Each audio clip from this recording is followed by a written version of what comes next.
गणेश चतुर्थी व्रत कथा। जय श्री कृष्णा, राधे राधे। आज भाद्रपद मास के शुक्ल पक्ष की चतुर्थी तिथि है और इस दिन को भगवान श्री गणेश के जन्मदिन के रूप में मनाया जाता है। केवल आज के दिन ही चंद्रमा के दर्शन नहीं करने चाहिए। आज की चौथ को सबसे बड़ी चौथ माना जाता है। आज के दिन चौथ माता की कथा, चंद्रमा को देख लेने से जो कलंक लगता है उस कलंक को दूर करने की कथा और गणेश भगवान की कथा को सुनने से समस्त पाप और संकट कट जाते हैं तथा मनोकामनाओं की पूर्ति होती है। तो आज मैं आपको सुना रही हूँ गणेश चतुर्थी की बड़ी ही दुर्लभ कथाएं। इन कथाओं को बड़ी ही श्रद्धा और प्रसन्न चित्त मन से पूरा अवश्य सुनिएगा। आइए सबसे पहले श्रवण करते हैं चौथ माता की कथा। एक नगर में एक बूढ़ी माँ रहती थी। वह अपने बेटे की सलामती के लिए 12 महीनों की चौथ का व्रत करती थी।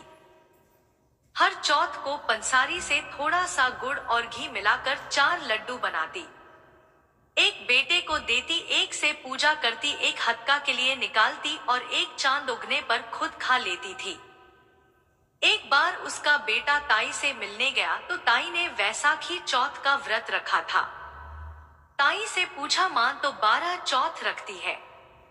ताई बोली, तेरी माँ तेरी कमाई से तरमाल खाने के लिए 12 चौथ रखती है। तू परदेश जाए तो वह एक भी चौथ नहीं करेगी। लड़के को लगा ताई सच कह रही है।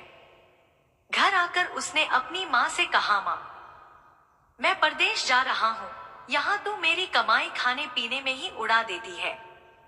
माँ ने समझाकर उसे रोकना चाहा पर बेटा नहीं माना।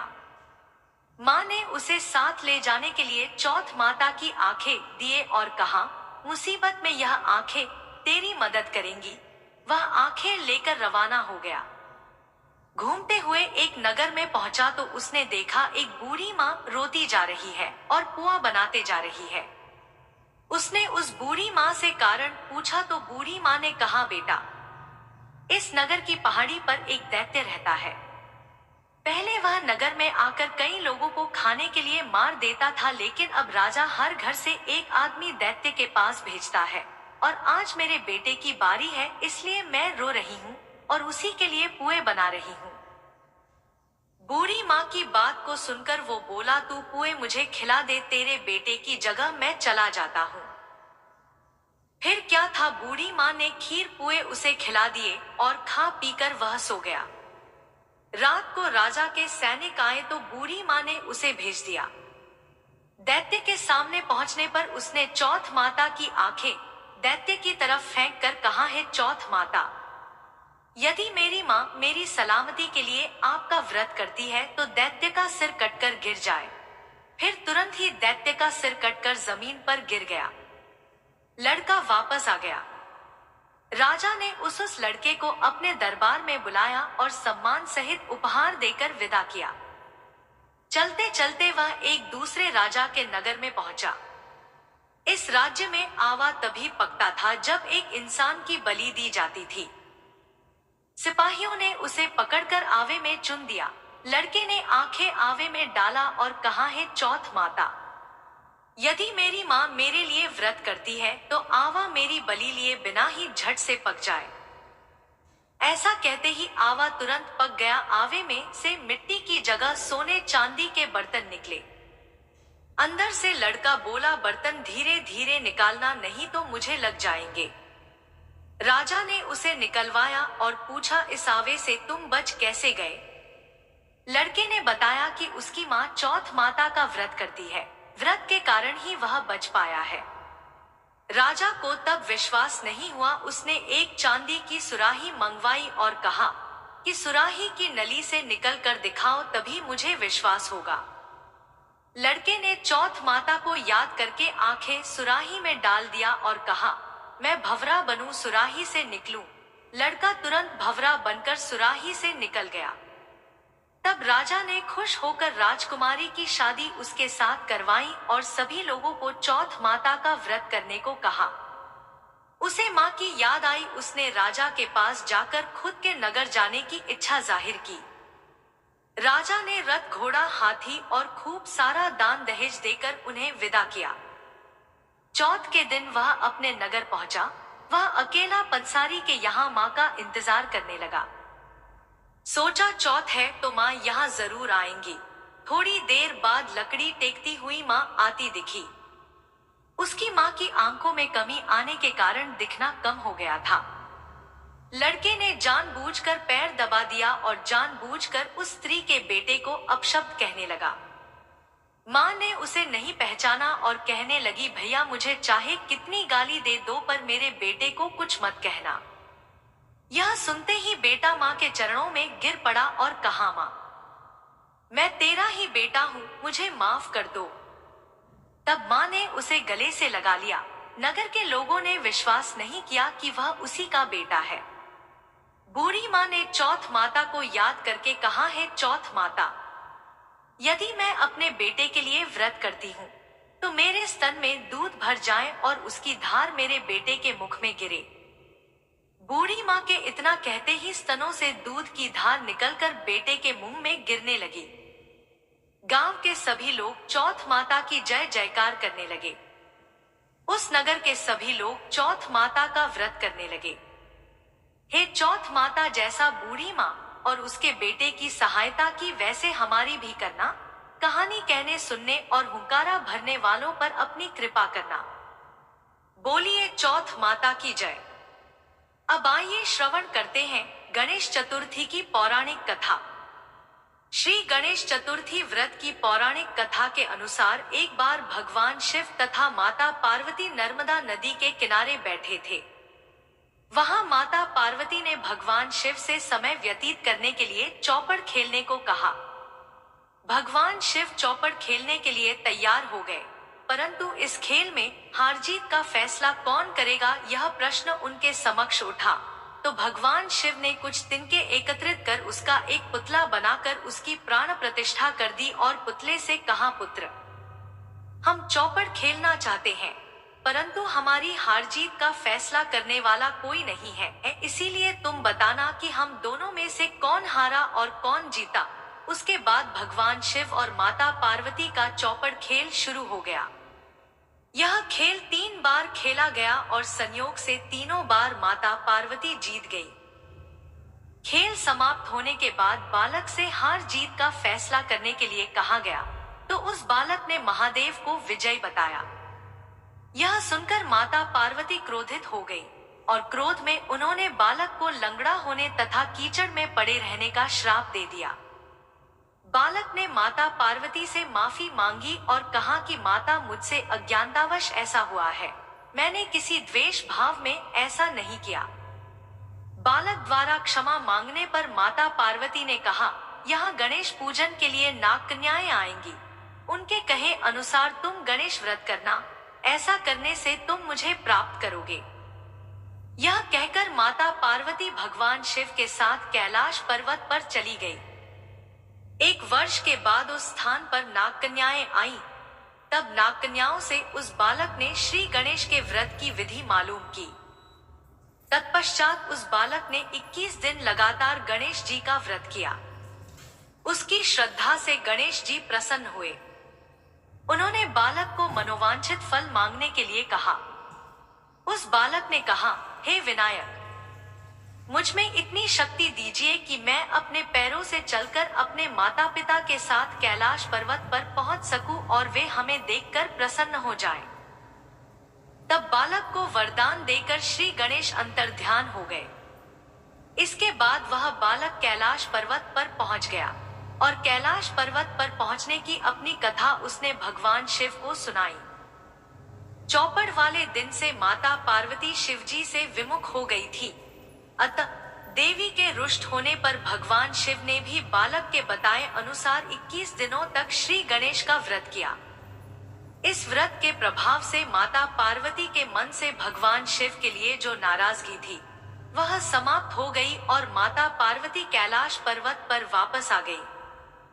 वहां पहुंचकर पार्वती जी ने शिवजी से पूछा, हे स्वामी, आपने ऐसा कौन सा उपाय किया जिसके फलस्वरूप मैं आपके पास भागी भागी आ गई हूँ। शिव जी ने गणेश व्रत का संपूर्ण वृत्तांत उनसे कह दिया। तब पार्वती जी ने अपने पुत्र कार्तिकेय से मिलने की इच्छा से 21 दिन पर्यंत 21 की संख्या में दूर्वा पुष्प तथा लड्डुओं से गणेश जी का पूजन किया। 21वें दिन कार्तिकेय स्वयं ही पार्वती जी से आ मिले। उन्होंने भी मां के मुख से इस व्रत का महात्म्य सुनकर व्रत किया। कार्तिकेय जी ने यही व्रत विश्वामित्र जी को बताया था। विश्वामित्र जी ने व्रत करके गणेश जी से जन्म से मुक्त होकर ब्रह्मा ऋषि होने का वर मांगा।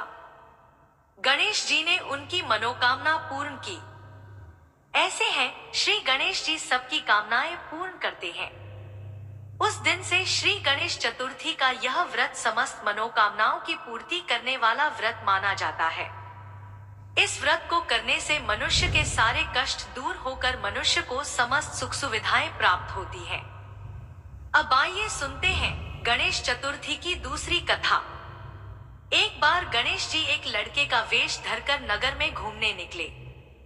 उन्होंने अपने साथ में चुटकी भर चावल और चुल्लू भर दूध ले लिया।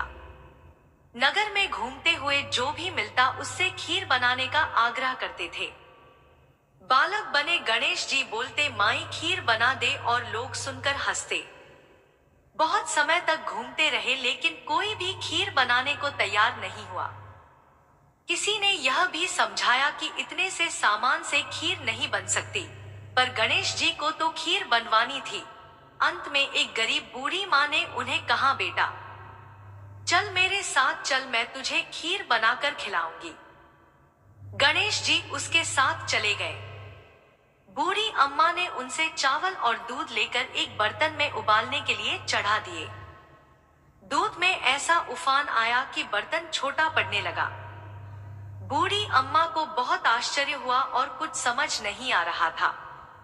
अम्मा ने घर का सबसे बड़ा बर्तन रखा, वह भी पूरा भर गया।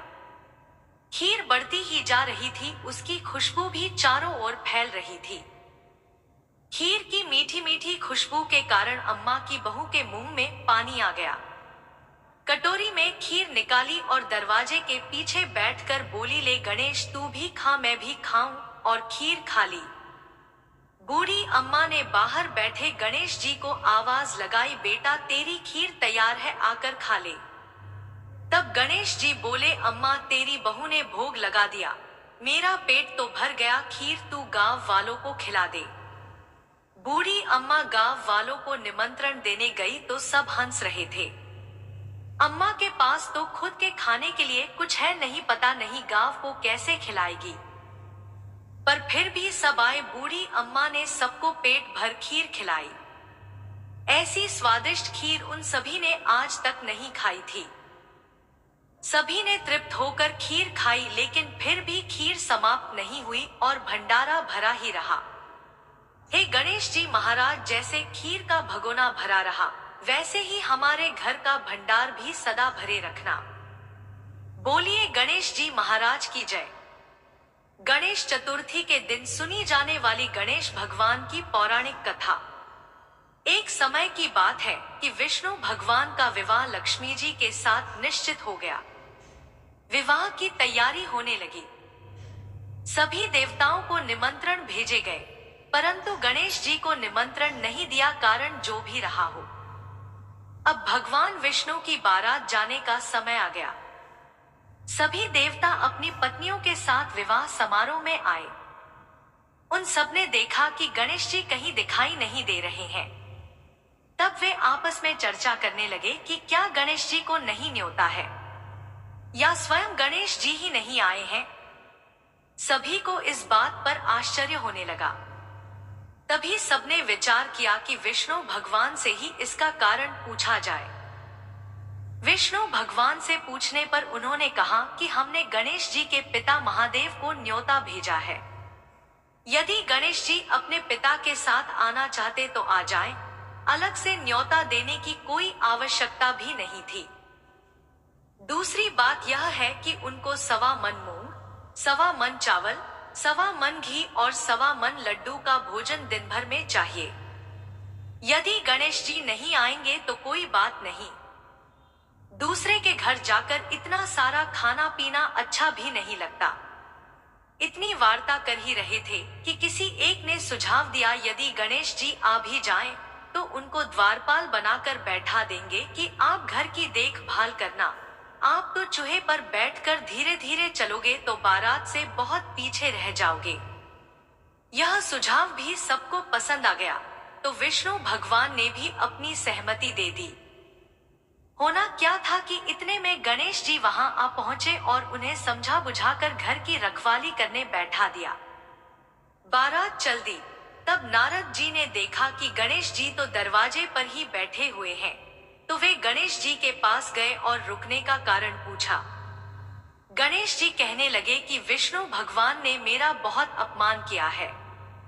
नारद जी ने कहा कि आप अपनी मूषक सेना को आगे भेज दें, तो वह रास्ता खोद देगी, जिससे सभी देवताओं के वाहन धरती में धंस जाएंगे। तब आपको सम्मान पूर्वक बुलाना पड़ेगा। अब तो गणेश जी ने अपनी मूषक सेना जल्दी से आगे भेज दी और सेना ने जमीन पोली कर दी। जब बारात वहां से निकली तो रथों के पहिए धरती में धंस गए। सभी देवता मिलकर लाख कोशिश किए, परंतु पहिए नहीं निकले, बल्कि जगह जगह से टूट गए। किसी की समझ में नहीं आ रहा था कि अब क्या किया जाए। तब नारद जी ने कहा, आप लोगों ने गणेश जी का अपमान करके अच्छा नहीं किया। यदि उन्हें मनाकर लाया जाए तो आपका कार्य सिद्ध हो सकता है और यह संकट टल सकता है। शंकर भगवान ने अपने दूत नंदी को भेजा और वे गणेश जी को लेकर आए। गणेश जी का आदर सम्मान के साथ पूजन किया गया। तब कहीं रथ के पहिए निकले। अब रथ के पहिए निकल तो गए, परंतु वे टूट फूट गए। अब उन्हें सुधारे कौन? पास के खेत में खाती काम कर रहा था, तो उसे बुलाया गया। खाती अपना कार्य करने के पहले श्री गणेशाय नमः कहकर गणेश जी की वंदना मन ही मन करने लगा। देखते ही देखते खाती ने सभी पहियों को ठीक कर दिया। तब खाती कहने लगा कि हे देवताओं, आपने सर्वप्रथम गणेश जी को नहीं मनाया होगा और न ही उनका पूजन अर्चन किया होगा, इसीलिए तो आपके साथ यह संकट आया है। हम तो मूर्ख अज्ञानी हैं, फिर भी पहले गणेश जी को पूजते हैं, उनका ध्यान करते हैं। आप लोग तो देवतागण हैं, फिर भी आप गणेश जी को कैसे भूल गए? अब आप लोग भगवान श्री गणेश जी की जय बोलकर जाएं, तो आपके सब काम बन जाएंगे और कोई संकट भी नहीं आएगा। ऐसा कहते हुए बारात वहां से चल दी और विष्णु भगवान का लक्ष्मी जी के साथ विवाह संपन्न करा के सभी सकुशल घर लौट आए। हे गणेश जी महाराज, आपने विष्णु को जैसो कारज सारियो, ऐसो कारज सबको सिद्ध कर जो। बोलो गजानन भगवान की जय। बोलिए गणेश भगवान की जय।